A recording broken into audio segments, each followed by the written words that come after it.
Hey guys, it's RichboyJhae here back again with another video, and this is going to be part 8 of the Your Questions Answered video series. Your Questions Answered is just a Q&A series in which I answer your Lego Star Wars or Lego Star Wars related questions here on this channel. So if you guys want them to be put in the videos, go ahead, leave your comment in the comment section and check back next week to see if you made the cut. So let's jump right into it.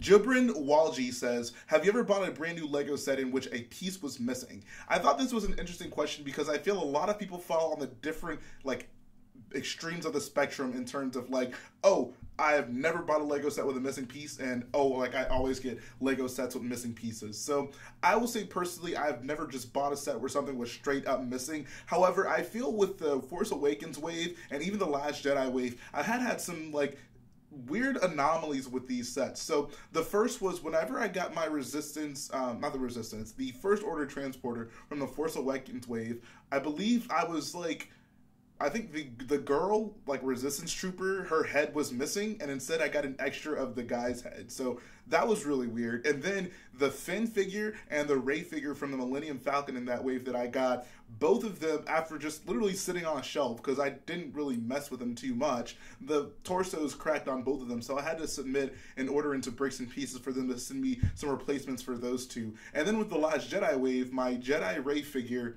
her torso cracked on the side as well. So while I haven't experienced any just straight up, a piece was missing issues, I've had some weird quality control issues with those two waves in particular. And it's weird because it didn't happen with the Rogue One wave, and it doesn't happen with the waves in between them that aren't for the big movies. So I'm presuming it's just merely a thing where they have to produce way more of those sets because it's trying to meet the demands of these big blockbuster releases. And I'm just assuming that, the quality control is a lot less great because, they have to make so much more, and some, I guess, insufficient molds can slip through the cracks. But other than that, I've had a pretty good experience with Lego pieces and getting them all in the box. So appreciate that question. The next one is by Michael Irwin. He says, which is your favorite figure from the new wave of sets that just came out? So I'm assuming he means the Han Solo sets, and I have two that really stick out. I'm gonna go with two. The first one I feel is definitely the Dagobah training Luke figure. I feel that this is just such an awesome figure to have an updated version of. The older one that came in the Yoda's Hut and X-Wing combination set is such a rare figure. It's a really cool figure also because it's not just, a Jedi in a robe, but it's interesting to have Luke in kind of a more of a rough looking Luke in his training kind of environment. So I think not only is the figure good because it is a rare figure that we have been missing for a really long time, but also just because it's something different, something unique that really stands out in a collection of Luke figures. But then also it's nice to have it because it kind of builds upon the Lukes that they've already been releasing. So I believe this hair mold in that set is completely new. Typically they have been making that hair mold in tan, but now it's in dark tan, so it's a little bit more accurate. So it's nice to see them making advances even today with, the Lukes that they're putting out. And then the other thing I just love about that figure is the fact that it has the dual faces, and the second one is him with his eyes closed, kind of meditating or using the Force. And I feel that that's such a good head mold for him, or a head print for him to have. Something very different. It's not just a smile and a slight frown. Something cool for them to just put on that figure, and gives us so many different opportunities to have him in different I guess poses and such in mocks. So all in all, I got to go with the Luke figure. And at a very close second is definitely the Lando Calrissian figure from the Kessel Run Millennium Falcon. I love that figure. I feel the colors just really pop. His bright yellow shirt, the cape that has the blue accents on the inside. It just looks like a great figure. He has my hairpiece, so super happy about that as well. And I think just all in all, it's a great figure. Lando figures are always really cool, and I feel like we're getting closer and closer to that eventual re-release of a Cloud City Lando. So good things are ahead of us. So that's going to finish up that question. Moving on to the next one, Steph Rob says, hey Jay, I find it personally very hard to make my own mocks. I feel I have too little bricks, but when I'm on Stud.io, I just can't come up with anything. Any general tips on building mocks? I like this question because it's one that comes up so often, so it's nice to just, get a set out concrete answer for you guys to get some really good just general building tips, because there's a lot of advanced things I can teach you about, how to build Snot or how to I don't know, just do certain really specific things. But as far as general tips, the first thing I always tell anyone when they're trying to build a mock is build something that you're going to be invested in, build something you're going to be excited about. Look at your favorite scenes from Star Wars and decide which will be the coolest thing for you to recreate in Lego. It's really cool to just do, you know, something that just looks cool, but if you're not really invested in it, if you don't have an emotional attachment to it, it's really easy to get discouraged. It's also really easy to get discouraged when you're going to be spending money on this. So you want to make sure it's going to be something that's worthwhile for you and something that you'll want to put effort into for hours out of a day to, you know, long days of building. Depending on what size your mock is going to be, these things can take a lot of time, so you want to make sure you're invested in it. So just think about your favorite scenes in Star Wars and think about what is possible for you to recreate in Lego. It really can just be that simple, and I feel you'll get much more out of it as opposed to just doing something that you think might just look cool or that everyone else is kind of doing at the moment. So always make sure you have an emotional investment in the mock you're doing. Second, I would say make sure you look at a lot of reference material. A lot of people are kind of more loose on this, and I can totally understand it. Some people would just like to just go and build what they have and just, you know, go at it without having to really think too hard about it. But I feel like, you know, you don't want to have any regrets. You don't want to, you know, build something and then be looking at a scene of it later and realize, oh, I didn't even realize that was there, or oh, I didn't realize that looked like that, or oh, something I did for that was really inaccurate. So if you're looking for accuracy, like I typically do with my mocks, you want to make sure that before you start buying pieces, before you start designing things, you have all of your stuff in order and it's accurate. So I'd say before you, you know, touch your Lego, look at a lot of pictures of it, start visualizing what it may look like in Lego in your head and kind of get an idea for the pieces you have. The third thing I say is, I did this a lot when I started building mocks. I don't do it as much anymore because I've done it so much previously, but one of the most inspiring things that you can do while building, if you just can't really figure out how to make something work or how to get something to look accurate, one thing I'll do is get onto LDD and just look at every single Lego piece on there. So for example, if I'm trying to build, you know, a certain slope shape, I'll go on LDD and I'll look at every single slope that's in the catalog, and then that'll inspire me to be like, oh, that's a really good piece for that. Or I'll look at some things for like greebling, you know, like some, like, I guess minifigure utensils or stuff like that. Just little weird things like that in LDD. It can really do a good job at familiarizing yourself with a Lego parts catalog by just going on LDD and looking at every single part. I know it sounds like a lot of work, but it will make you a much better builder to be familiar with the varying amounts of pieces that are out there. So I definitely urge you to do that. And I guess the final building tip is, honestly, don't be afraid to just dive into a build. A lot of people will be very, I guess, kind of aversive to just diving in. They really want to plan things out. They want to think about it. And I definitely do want to say, you know, make sure you plan out as much as you can. But at some point, don't be afraid to just dive in and start trying to build something. Oftentimes, I can get kind of anxious when trying to design something, or, you know, because I'm not really sure how I'm going to do it. So I'll like put off doing it, or I'll just do a little bit of it, and then I'll just be like, oh, I'm not sure how this can work. And I'm so afraid of just like making a mistake and ending up with something that I'm not gonna like. And you just kind of have to throw that out of a window. Sometimes you just diving into something and getting something built,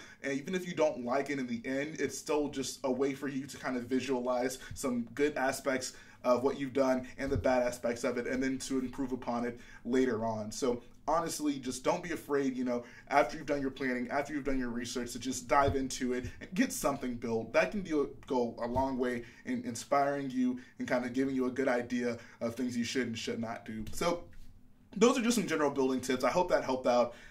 Moving on to the next question. MAC Bricks says, great video. Do you part out all the sets you buy and make your own version of the set, or do you keep some of the Lego sets built? I love this question because it's something that I find myself contemplating a lot. You know, am I going to build the set? Is it good enough, or would I rather have a better looking mock of it? So here's generally how I do it. I'll look at a Lego set and it'll boil down to this, you know. For one, do I think this thing is worth having a good looking mock of? If it's not a set or a ship or a location that I really care about, then oftentimes, even if I don't think it's the best possible version, I'll just go ahead and build it just to have it, because I don't want to invest the time into building a mock of it. I simply just don't care enough to have a really good version of it. So for example, the Lego Jedi Interceptors. I've seen some really good like Jedi Interceptors that have, you know, snot techniques for the wings, and it looks really nice and all that good stuff. And and it looks a little bit better than the Lego set, honestly. But I don't have such a great love and affection for those Jedi Interceptors where I would want, like, you know, a really good looking mock of it. So I just keep the Lego ones. They are sufficient for me. However, when it comes to something like, I don't know, the AT-AT Walker, for that, I definitely want a very detailed version of it. The Lego sets are often undersized. They don't use some of the like snot techniques that I like to implement. So that's something that I built on my own to have a minifigure scale version of it.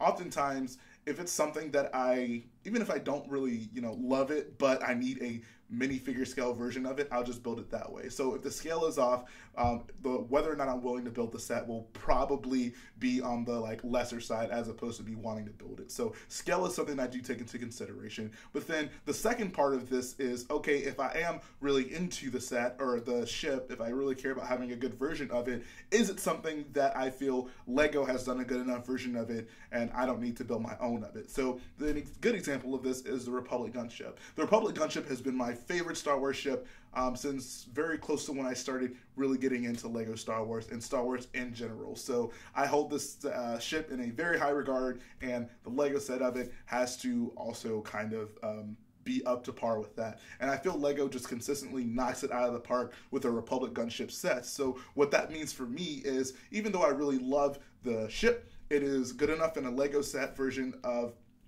and I don't feel the need to like have a mock of it. The Lego set I feel is just so great, I don't really need to make a mock out of it. So then the third part of this is, okay, so what if I don't really care about it and I don't, you know, and the Lego version is, I guess, sufficient as well. So my kind of thought process is this. Like, if it's something that, you know, I don't really care about, even if the Lego set is really good, I simply won't build it just because I feel like I don't really need it in my collection, unless a mock comes up where I do, like, need to have it somewhere in a mock. Like, if it's not something that I really care about, I'm just not going to have it built because I'd rather use those parts towards something that I will build. So a good example of this is like the most recent T14 Skyhopper that, or T16 Skyhopper that Lego released. I don't think the build of it is bad. I think it's a fine looking set for what it is, but I just simply don't care to have one. It's not something that we see a real version of other than the toy that Luke's holding in A New Hope in any of the movies. So it's not something that I feel I need to have a built version of in my collection. Now, if it shows up somewhere and I need to have a mock of it, then yeah, sure, I'll go ahead and I'll, you know, probably build the set. But all in all, it's not important enough to me to have in my collection. So I'm very particular with what ends up in my collection, whether or not it be a set or a mock of that set. And I'm always, you know, looking at mocks and being like, should I keep the set that I have built or should I just build that mock of it? And I feel like with the Starfighters, I'm leaning more and more towards mocks. Like, for example, you guys know I'm a big fan of Enthred, and I built his X-Wing, and I don't have any of the Lego X-Wings built. Other than the ones from The Force Awakens. But original trilogy ones, I just have 3 Enthred X-Wings, and that is good enough for me. With the TIE Fighters recently, I have 5 of the First Order TIE Fighter sets, and I just built Jarek's TIE Fighter, which is sitting right here behind me, and this thing is so awesome. Like, I don't want to have my 5 First Order TIE Fighters built anymore. Like, I'd rather just have a bunch of these, so I'll probably just part those out into my collection.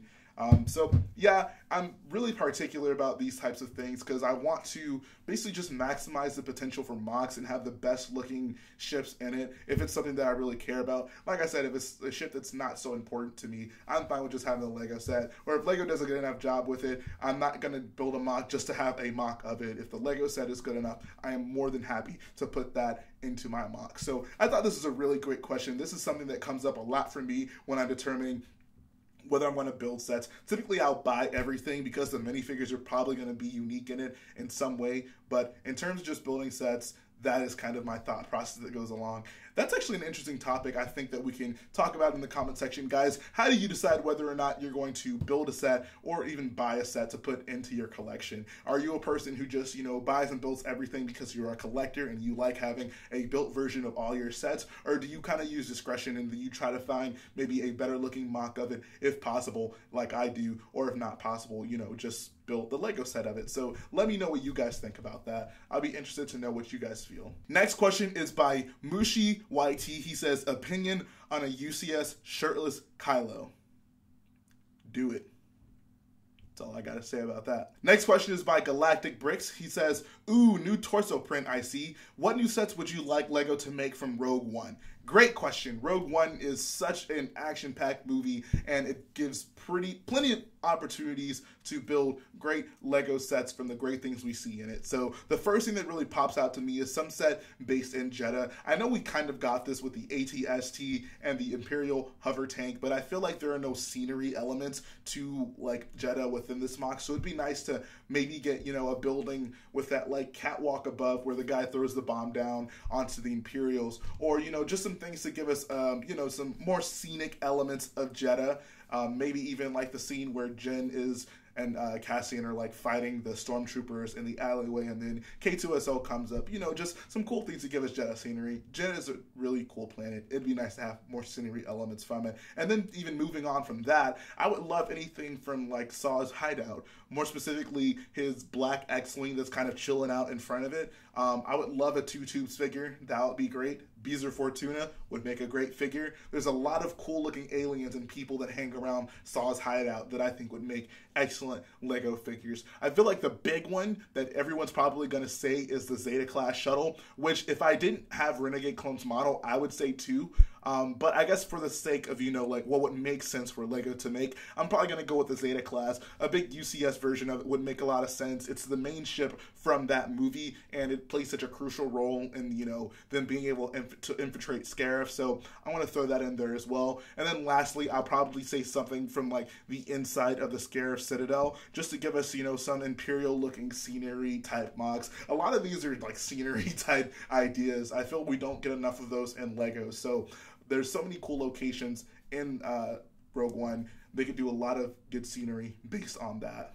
One thing I do want to throw in there, guys, is I talked a lot about the scenery in Rogue One, and it's all great, and it'd be cool if LEGO made more sets based on that. But don't let any of that distract you from the fact that Jyn Erso still, to this day, over a year and a half after Rogue One has been released, still does not have a unique hair mold. I find that ridiculous. So, guys, we're going to keep pushing it. We're going to keep fighting for Jyn. Justice for Jyn. Jyn needs a custom hair mold. It is ridiculous. Could you guys imagine if they gave, like, Rey a generic Garrel hair mold? Like, imagine if they did that. Even Kira from the Han Solo movie got a unique hair mold. What are they doing with Jyn? Someone explain that to me, because I'm just baffled by it.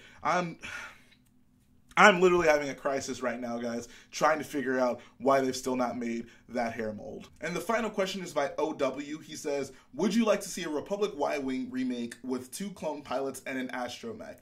This question got a lot of thumbs up, so that's why I put it in this video. Otherwise, I probably would not have put it in, for the simple fact that I don't care at all about that ship.